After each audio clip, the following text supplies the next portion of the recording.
Hello, it's Heather from The Reading Mama, and today I want to share with you some of my favorite non-biographical nonfiction books. I talk on here a lot about how I read eclectically, but I share a lot about what I'm reading fiction-wise, and I don't share a lot of my nonfiction other than biographies. So I thought I'd share some of my favorites that I just pulled from my shelf. There are other books that I've gotten from the library that were just like phenomenal. I really love The Disappearing Spoon by Sam Keen. I do not like his other book. I'll talk about that in my next video. I did also really love The Secret History of Home Economics, which was phenomenal, and I share about that in another video, but I just went through my shelf on the ones that I actually own. Probably should buy those other two since I really love them. But these are some of my favorite nonfiction books that I read as an adult. And I'm not going to show them in any order. They do have several homeschooling ones and homemaking related because that's who I am, but such is life. Atomic Habits, there's a reason it's so popular and it really is phenomenal. It's a great read. I recommend doing it as an audiobook. I do have it as a physical book so that I could go out through and underline and annotate because I'm weird like that. I'll listen to it and then grab the book and go mark things down. But the audiobook was phenomenal. I don't know that I would have pushed through it had it not been an audiobook, but I do really love all the things in here. I follow James Clear on social media because I find him very encouraging and motivating, and just a kind of, it's not necessarily a lot of new information about habit formation, but it is a good reminder, and he does it in really good practical ways. Next up is The Gospel Comes with a House Key by Rosaria Butterfield, and I've read her other book as well, but this one is just phenomenal. If you are a Christian and you are wanting to learn how to be more hospitable, this will motivate you. This will encourage you because this is like hospitality that just shines through with Christ's love. She has a very interesting backstory and life, and her other books go through that a little bit more, but this one I thought was very phenomenal in encouraging me and helping me change my mindset about what I view as hospitality. Next up is Habits for a Sacred Home, and you can tell I love this one, by Jennifer Pepito. She has another book that I like, it's something about motherhood, I don't remember, and I really like it, and it has some good nuggets, but it is nowhere as good as this.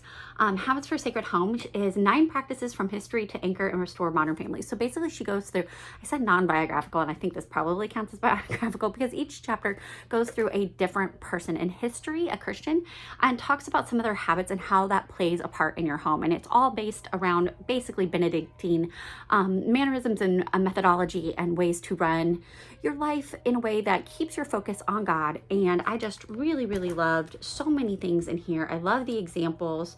I love the call to prayer and purpose, and just really enjoyed it. Next up is Neil Postman's Amusing Ourselves to Death. Again, I really like the audiobook on this, so I have a trophy book here with some underlining in it that I did, but this is phenomenal. Absolutely, just even though it's, I don't even know how old it is. This is published a long time ago.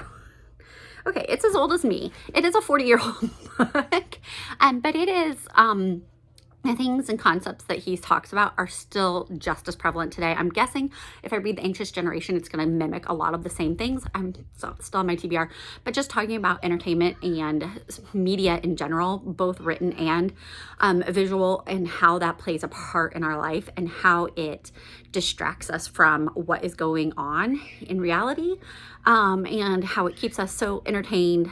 We are amusing ourselves to death. You know, we are very much in that circus and bread of the Roman Empire because we are so focused on entertainment. And so that one is a phenomenal read. This is a homeschooling one. This is Sally Clarkson, who has an assortment of amazing books, but A Waking Wonder is one of my favorites. This is kind of her culmination, looking back at her homeschooling career. So she has lots of books that are about motherhood, Christian womanhood, marriage, parenting in general, just all kinds of things. Then she has a great big tome that her and her husband made about homeschooling that's like a through how-tos, and I find that incredibly helpful. But this, if I could only give you one Sally Clarkson book, I would give you this, especially if you have children in your life. Even if you're not a mother, I would recommend it because so the subtitle is Opening Your Child's Heart to the Beauty of Learning, because that's really what it is. And she's going over not necessarily the how-tos, but looking back with graduated, grown-up children now, these are the things, these are the moments that made the most impact. Here was the focus. Here's the heart behind what we were doing in our home education. And it's really phenomenal. I think I've read it twice now. Probably should read it again, maybe this summer. Speaking of summer reads, I have Teaching from Rest by Sarah Mackenzie. Yes, the Sarah Mackenzie from Read Aloud Revival, which that book is also phenomenal. If you're interested in learning about why we read aloud, looking for great book recommendations, go check it out. She also has podcasts and all kinds of other things. And I'm a book person, but this is her first book, and it is phenomenal. I have highlighted it so I'd use a different color every time I read it, and I have so many different colors in here.